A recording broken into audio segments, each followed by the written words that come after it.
Halo, Assalamualaikum warahmatullahi wabarakatuh. Apa kabar semuanya? Dalam video kali ini saya akan menampilkan tugas mata kuliah Desa Kota. Insya Allah ini akan bermanfaat untuk teman-teman semua. Kelompok kami beranggotakan 3 orang, yaitu saya sendiri, Fatur, dan Sauki. Maka dari itu teman-teman harus menyimak video ini dan insya Allah bermanfaat untuk semuanya. Untuk materi yang pertama akan disampaikan oleh Saudara Fatur. Untuk materi kedua disampaikan oleh saya. Untuk materi yang ketiga disampaikan oleh Sauki. Silahkan disimak oleh teman-teman videonya. Insya Allah ini bermanfaat untuk semuanya. Materi yang pertama akan disampaikan oleh Saudara Fatur.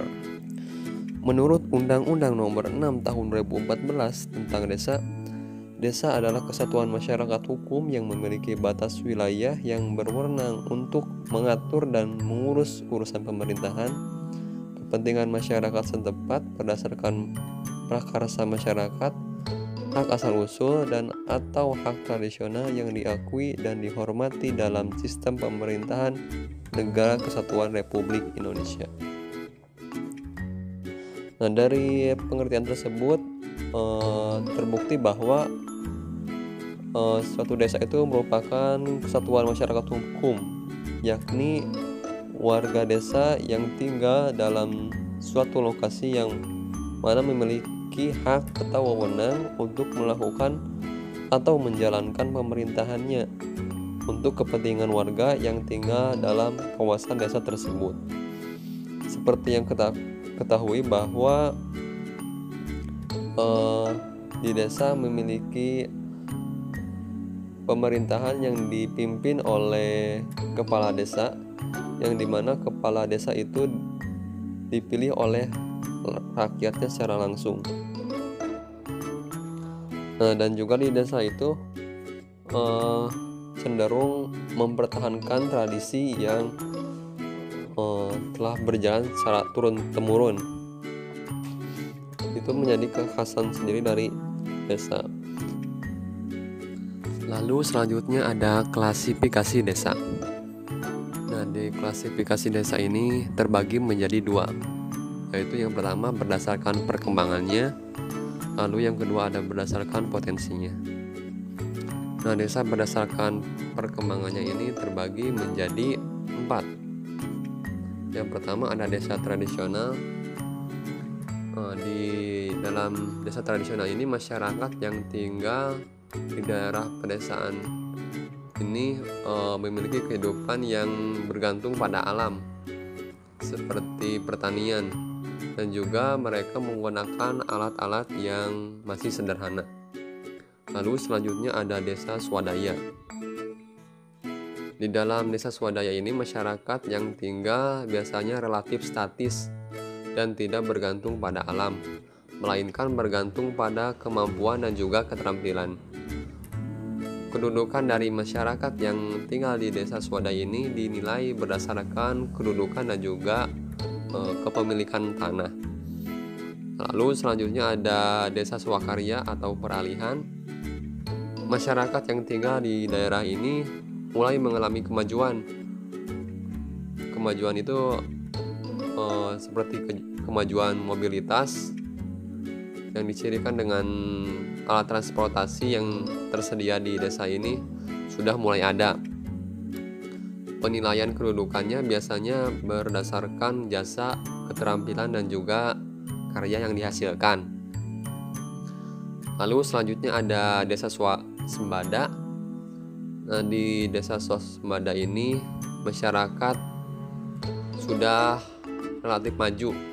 Masyarakat yang tinggal pada desa swasembada sudah mengenal ilmu pengetahuan dan juga teknologi, dan penilaian seseorang berdasarkan keterampilan. Lalu ada desa berdasarkan potensinya.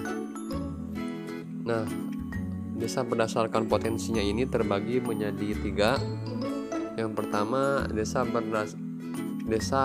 berpotensi tinggi.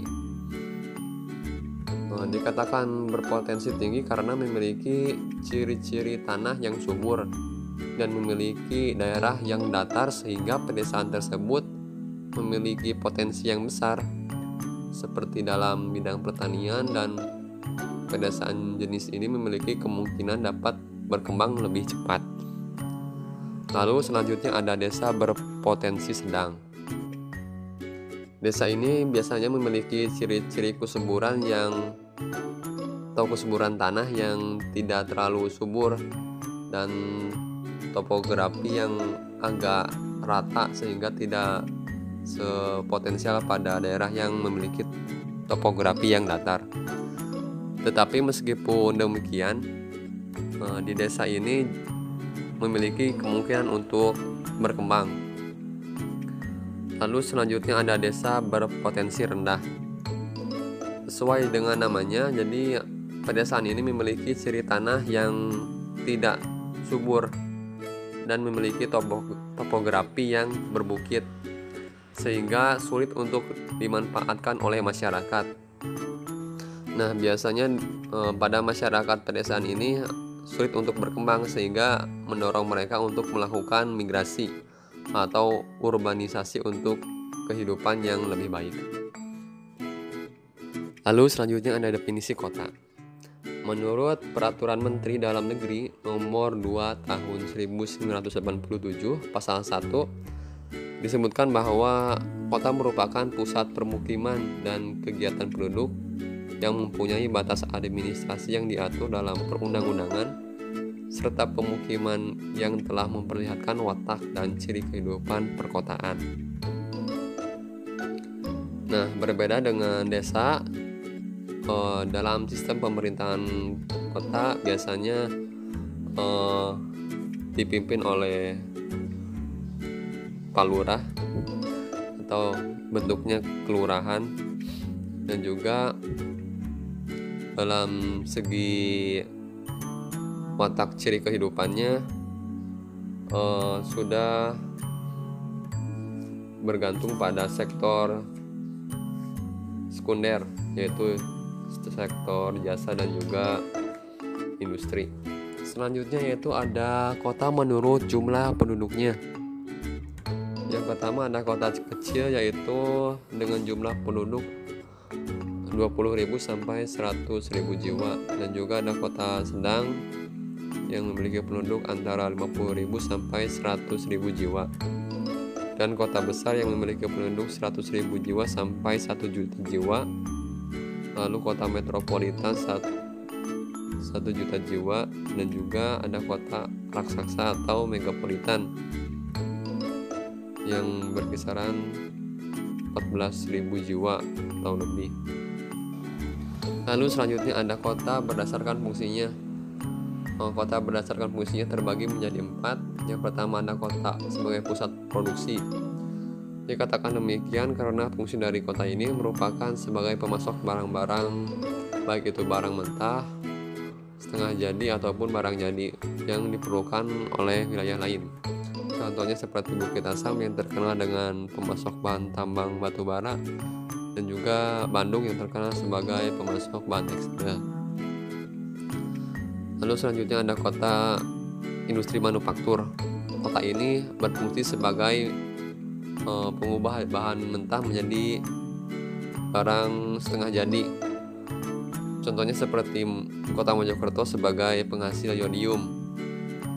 Lalu selanjutnya ada kota pusat perdagangan.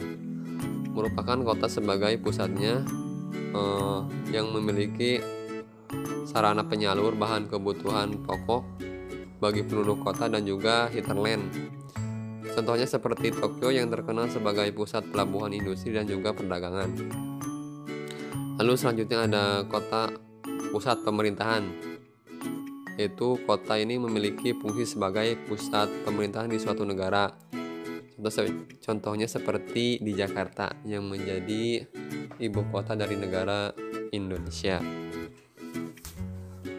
Selanjutnya ada lingkungan dan juga pemukiman.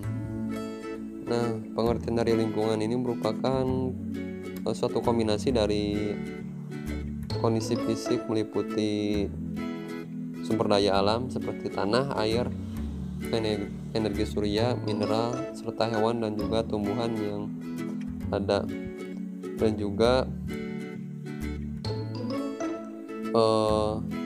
kondisi sosial seperti kebudayaan masyarakat.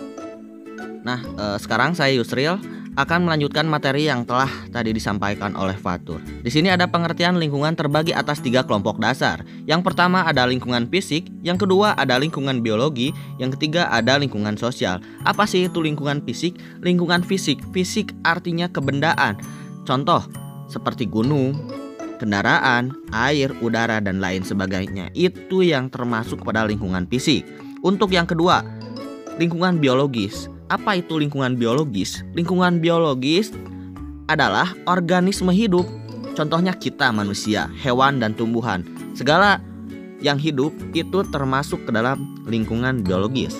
Untuk yang ketiga ada lingkungan sosial. Apa itu lingkungan sosial? Lingkungan sosial adalah kumpulan dari manusia-manusia. Itulah yang dinamakan sebagai lingkungan sosial. Terus selanjutnya di sini ada faktor sifat lingkungan.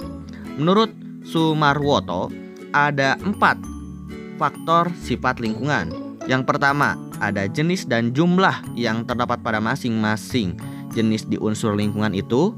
Yang kedua ada interaksi atau hubungan antara setiap unsur yang terdapat pada lingkungan tersebut. Nah, yang dimaksud interaksi atau hubungan yang tadi ya, ada fisik, lingkungan biologis dan lain sebagainya. Itu berinteraksi ya dalam suatu lingkungan tersebut. Yang ketiga ada lingkungan atau kelakuan pada unsur lingkungan. Dan yang terakhir ada faktor non material seperti kebisingan, suhu, dan cahaya. Untuk selanjutnya di sini ada definisi dari pemukiman. Ya. Bisa dilihat di sini pemukiman merupakan sebuah sistem yang terdiri dari 5 unsur, yaitu alam, masyarakat, manusia, lingkungan, dan jaringan. Itu tipe ya, lingkungan harusnya. Nah, di sini ada alam, ada masyarakat, ada manusianya, ada lingkungannya, dan ada jaringan. Nah, itu yang dinamakan pemukiman ya. Jadi definisi pemukiman, jika sudah ada 5 unsur ini baru dinamakan sebuah pemukiman. Kita akan lanjut ya. 5 prinsip utama dari perumahan dan pemukiman yang berwawasan lingkungan. Nah, ini dia ada 5 nih kawan. Yang pertama yaitu untuk mempertahankan dan memperkaya ekosistem yang ada. Yang kedua ada penggunaan energi yang minimal ya. Jadi energi itu tidak diboros-boroskan, melainkan digunakan seperlunya saja. Terus yang ketiga ada pengendalian limbah dan pencemaran. Jadi karena ini berwawasan lingkungan, jadi kita harus jangan sampai mengotori alam. Makanya limbahnya itu diolah supaya tidak mencemari alam. Yang keempat di sini ada menjaga kelanjutan sistem sosial budaya lokal. Yang kelima ada peningkatan pemahaman konsep lingkungan. Nah, kita harus paham ya mengenai konsep lingkungan, menjaga lingkungan supaya lingkungan ini tetap asri.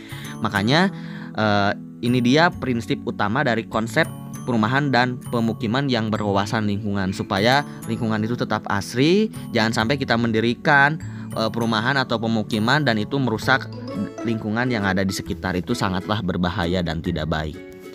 Di sini ada faktor yang mempengaruhi perbedaan pola pemukiman penduduk. Ya, ada relief permukaan bumi ya, pasti ini jelas ya mempengaruhi banget.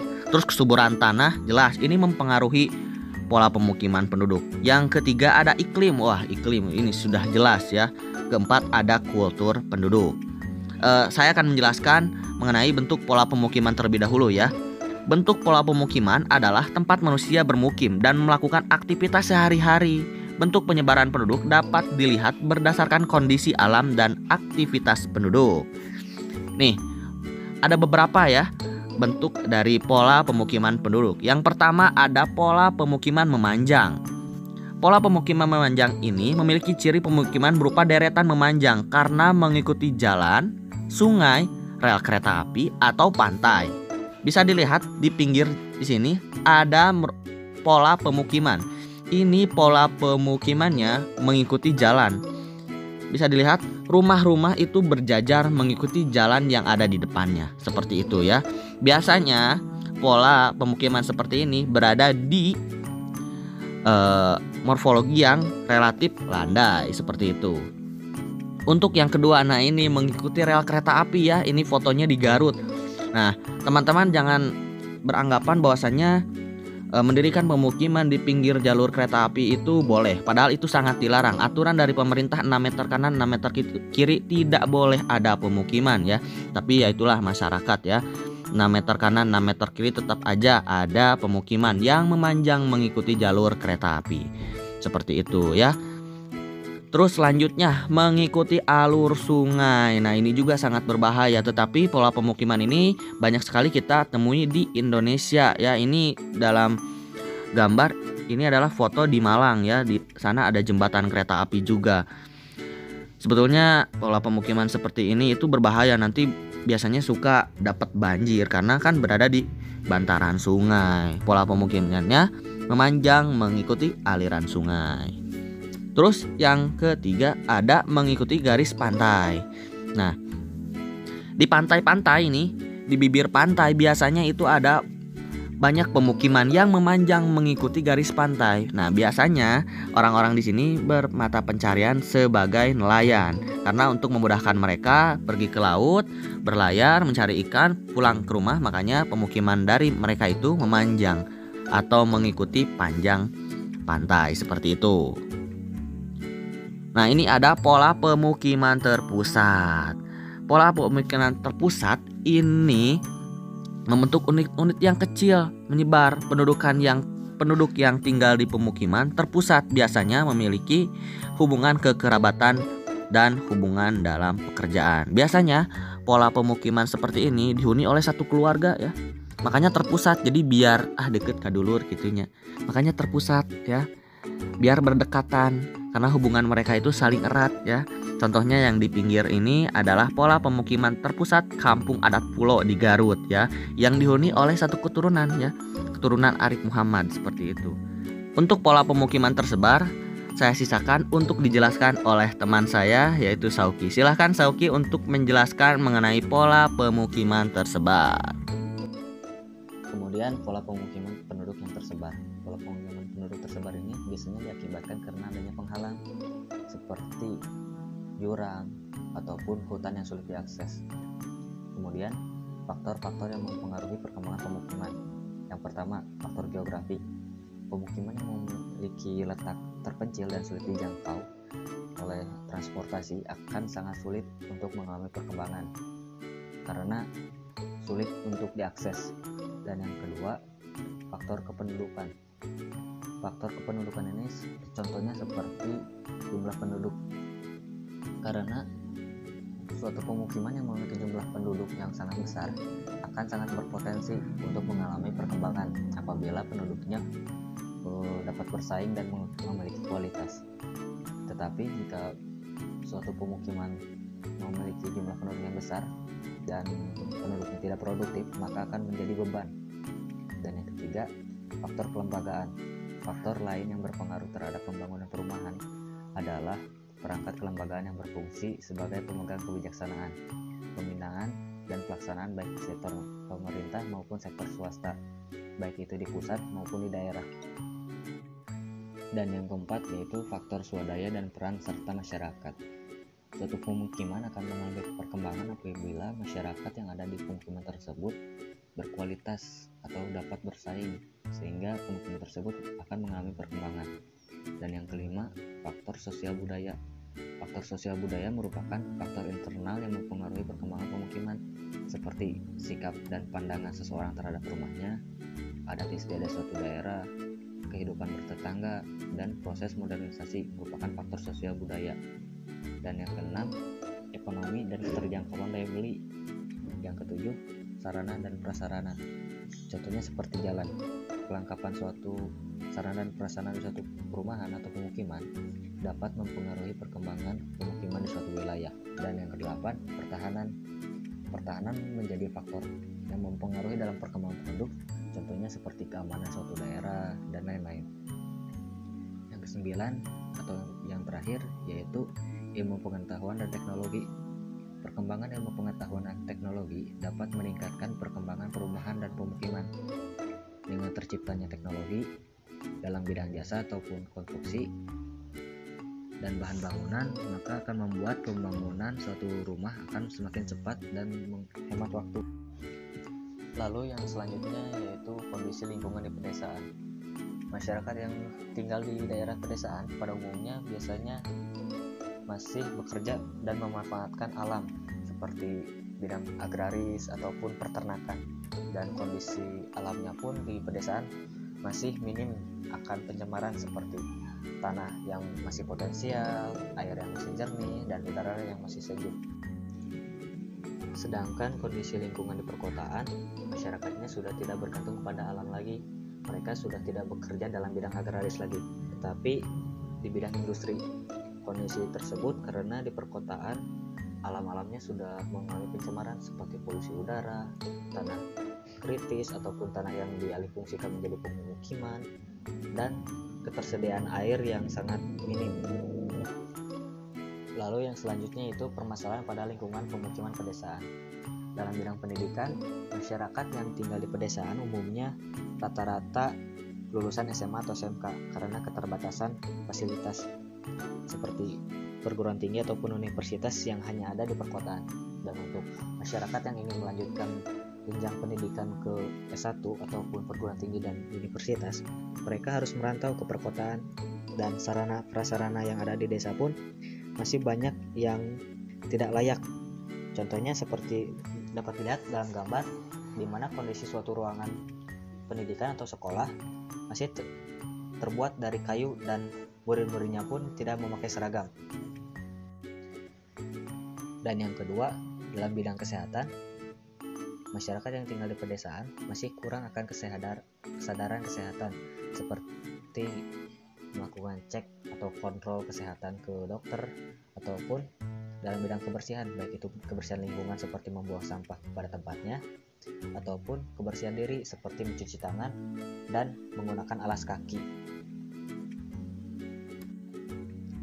Dan yang selanjutnya yaitu permasalahan pada pemukiman perkotaan. Yang pertama, dalam bidang sosial, masyarakat yang tinggal di perkotaan umumnya bersifat individual. Sifat ini ada karena perbedaan latar belakang seperti suku, ras, budaya, ataupun agama.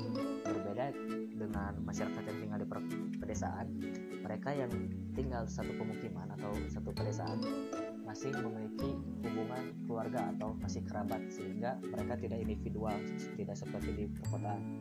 Selain itu, urbanisasi yang terjadi secara terus-menerus tanpa adanya aturan akan menyebabkan kota melebihi kapasitas daya tampung dan menyebabkan pemukiman padat penduduk.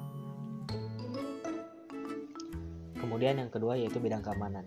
Meskipun di perkotaan banyak terdapat pos keamanan, tingkat kriminalitas di perkotaan justru lebih banyak dibandingkan pedesaan, karena situasi perkotaan yang penuh dengan tuntutan, kebutuhan, dan adanya fenomena pemukiman kumuh membuat masyarakat yang tinggal di perkotaan menghalalkan segala cara, sehingga meningkatkan kriminalitas yang tinggi. Kemudian yang terakhir adalah permasalahan dalam bidang lingkungan. Karena lingkungan yang ada di perkotaan sudah banyak mengalami pencemaran. Contohnya seperti gambar di samping yang memperlihatkan kondisi sungai yang dipenuhi oleh limbah-limbah industri dan juga limbah rumah tangga. Kemudian polusi udara yang di perkotaan pun tidak segar seperti di pedesaan, karena di perkotaan sudah banyak tercemar oleh polusi kendaraan bermotor dan juga polusi industri. Dan kemudian tanah di perkotaan pun banyak dialihfungsikan menjadi pemukiman sehingga membuat lahan menjadi kritis. Nah, itu tadi penjelasan dari kelompok kami mengenai lingkungan desa dan kota. Kurang lebihnya mohon maaf jika banyak salah karena kami masih belajar. See you next time, sampai jumpa kembali dalam video pembelajaran berikutnya. Wassalamualaikum warahmatullahi wabarakatuh.